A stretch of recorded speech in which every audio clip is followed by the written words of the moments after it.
The 2018 film Halloween is a direct follow-on to John Carpenter's 1978 film of the same name, and all other sequels have been swept aside as though they no longer exist. People have been giving me some good reports about the film, and so when HMV sent out an email recently advising the film was on sale at half price, I thought it was time to finally take a look and compare it to that 1978 classic.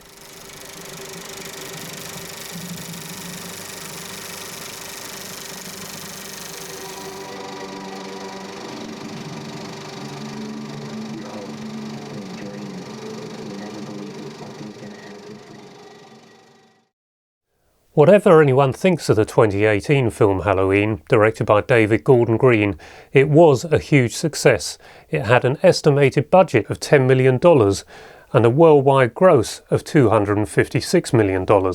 Now, this was not quite as successful in percentage terms as the original 78 film, which had an estimated budget of $325,000 and a worldwide gross of $47 million. Recent films in the Halloween series, such as Halloween Resurrection, which many consider as being truly awful and the worst Halloween film thus made, except perhaps for the Rob Zombie films, that had a budget of $13 million and it grossed $37.5 million. Before that, Halloween H2O was $17 million budget and a gross of $55 million. By comparison, Rob Zombie's remake of Halloween in 2007 had a budget of $15 million and grossed $80.5 million. In October 2020 I did make a rather extensive video on the original 1978 film Halloween, and indeed I showed bits and pieces from the Super 8 scope feature, which, apart from the old VHS tape and a DVD, which I've used just to re-record and run the film in sync with the soundtracks on those, that is the only way I have that film on home media. I've never felt the need to go for a Blu-ray or 4K because there's just something very special about having a Super 8 print and being able to project it on the biggest screen possible. We've got a 10-foot screen in our living room. It really is quite magical. So 4K would be nice to see it, but I know that Scream Factory have just done a re-release as I record this, but I can see from the imagery on that that is much more colourful than the film is on Super 8, which itself is a reduction from a 35mm print. And as I said in my video last year, I did see the opening of a 35mm print in 1994 when John Carpenter came over to the National Film Theatre for interview, and it was surprising how closely the 35mm resembled the Super 8. So the colour and the density on here is pretty accurate, and so if I was to go for the 4K disc, I'd go for the previous Lionsgate release, which is less colourful and darker. I thought before I sat down to do this review I'd write some notes on what I dislike about each film, because however much you like a film there's always something that you could pick fault with. Bit pernickety at times, but you can always do it. So I sat down to write what I didn't like about the 1978 film and couldn't think of a single thing.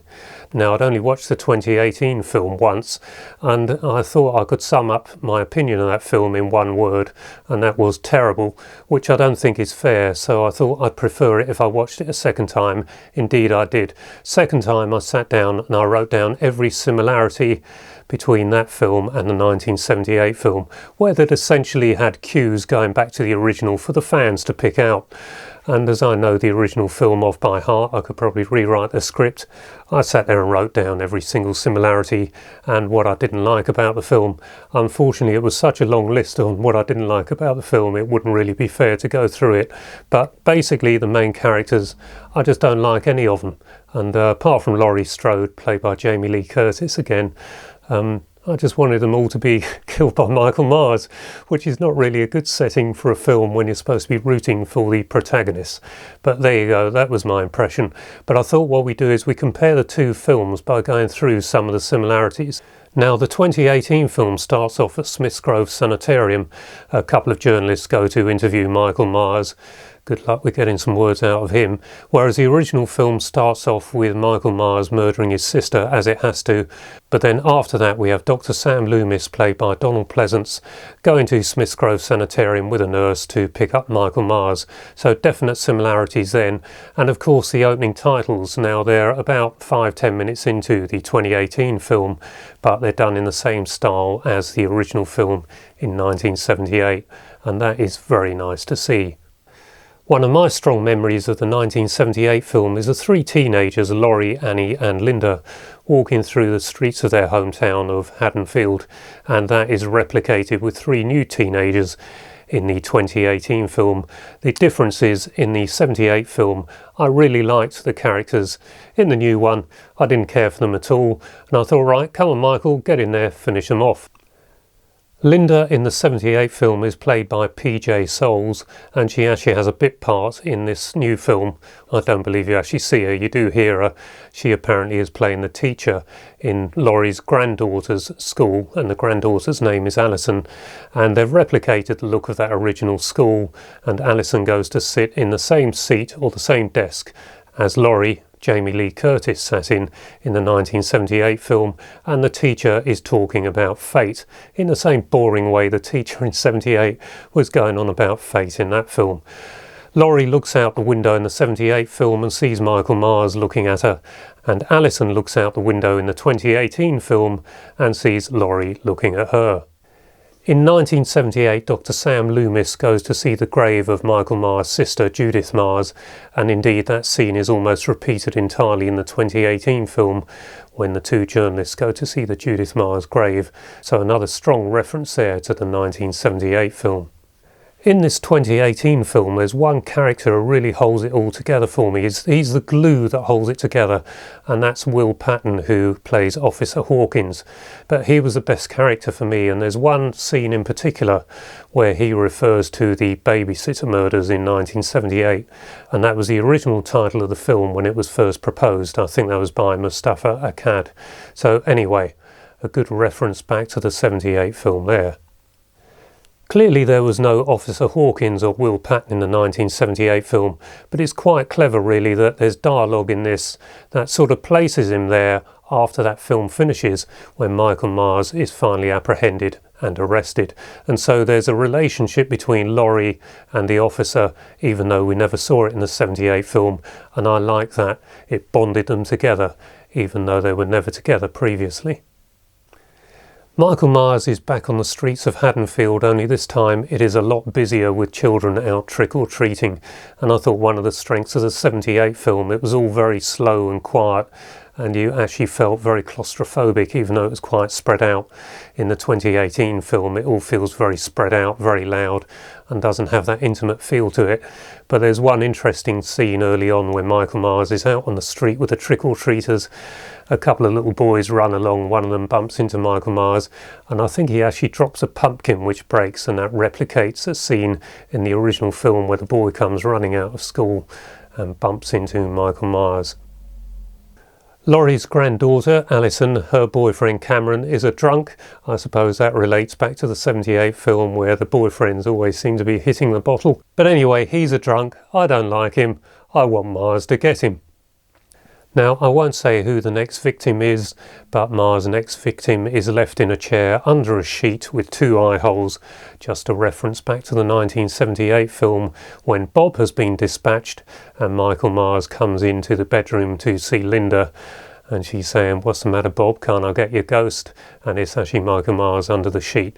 So that scene references us back to the 1978 film once more.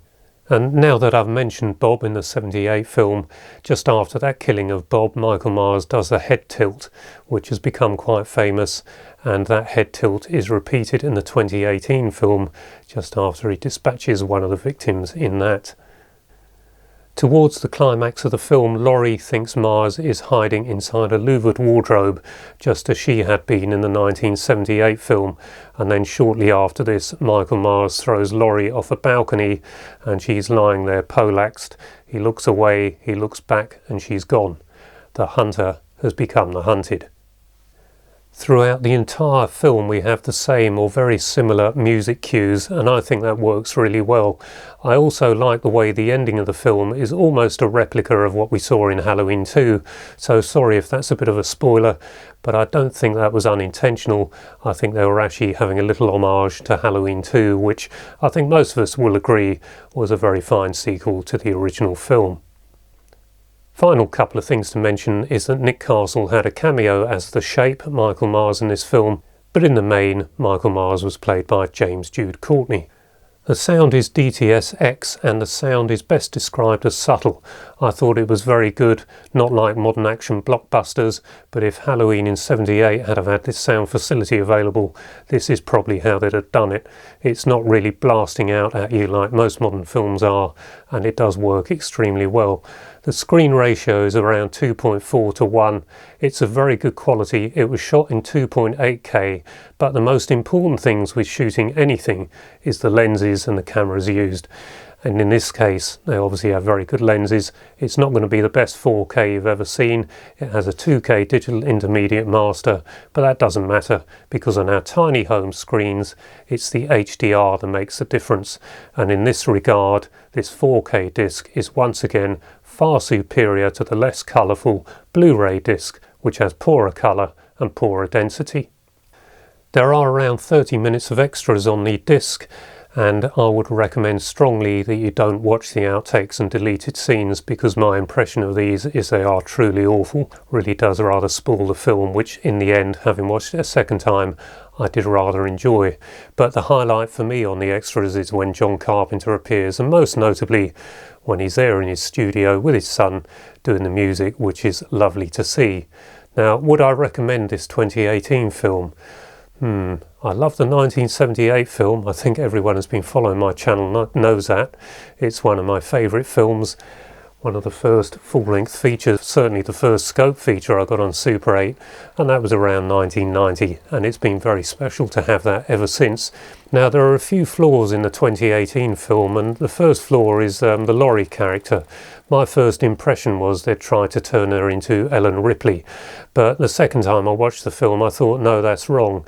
They've tried to turn her into Sarah Connor, and indeed I started seeing an analogy with the Terminator films, and it's interesting that Keith at Euphoria Pictures mentioned this to me before I even mentioned it to him. So I think it's a general consensus that many of us will come to, is that this is sort of no longer a Halloween film. It's life imitating art in a way, if that's the right expression, because I've long felt that the Terminator was taking elements of Halloween, and now it looks like Halloween is taking elements of the Terminator. Laurie seems to be portrayed as an alcoholic, and in fact when Michael Myers is being released from the sanitarium, she's driven over there to watch, and she's got a gun presumably to go and kill him, which indeed she does actually say later she went to kill him. Doesn't go through with it, but she's drinking, and she goes from there to see her family who are all out for a meal. There's all the fake bonhomie you have in these scenes, and it's obvious really they've never met before, so that didn't work, but whatever. Laurie shows up. She's in a bit of a state, clearly in a state, because Michael Myers has been released from a sanitarium. Would they really show her no sympathy like they do in this? And in fact, Ray, the husband, he's really quite nasty to her, and for me that didn't work, and it set me against them all. So right from the start there, I didn't really have any sympathy for the main characters, apart from Laurie, who I've taken with me down the years from that first film in '78. Now, a bit of another spoiler alert here. Ray, the husband, is killed. No one seems to care. Now, I'm pretty sure if I was dispatched by Michael Myers, my wife would be rather upset about it. Might be wrong there, but I've got a pretty good idea she would be. In this case, no one seems to care. But now that I've got through all that, there were some good positives in this film, and the murders by Michael Myers early on, where you don't actually see the killings, I thought were quite powerful. He murders the petrol station attendant and one of the mechanics, and that's how he ends up in the boiler suit, the overalls, and that harks back to the 1978 film, how he got the overalls there. Then he goes to Haddonfield and he's out on Halloween night amongst the trick-or-treaters, and he walks into an open house where a lady is preparing something in her kitchen. He goes off screen behind the door, and you just hear some sound effects before the camera pans in. You see the victim. There is Michael Myers in the house. Then he goes along to a neighbouring house, looks in a window, and that's really powerful because you're not actually seeing the Michael Myers character, just his reflection in the window. And I thought that was one of the best scenes I'd ever seen in a Halloween film. So there are some very good positives in this film, and when he does go into kill her, it's quite brutal, and you do actually see it this time, but you know you're back on Halloween night with Michael Myers on the rampage in Haddonfield. It's really quite powerful. Another thing to bear in mind is that there are a lot of flashing lights in this film. It's just police cars with the lights flashing, but if you're affected by such things, you may have to cover your eyes for several minutes at a time during this picture. Now, I don't think it's a great film, but I did very much enjoy it the second time around, which perhaps confirms it's down to expectations, and I was expecting a little too much. So I still think I prefer the original sequel, Halloween 2, and following good reviews from Keith at Euphoria Pictures and Rob at the Movie Vault, links in the description below, I've ordered the new 4K Scream Factory release from America, which should be here in the next couple of weeks, and so perhaps an excuse for another Halloween related video this time next year. So until the next video, bye bye for now.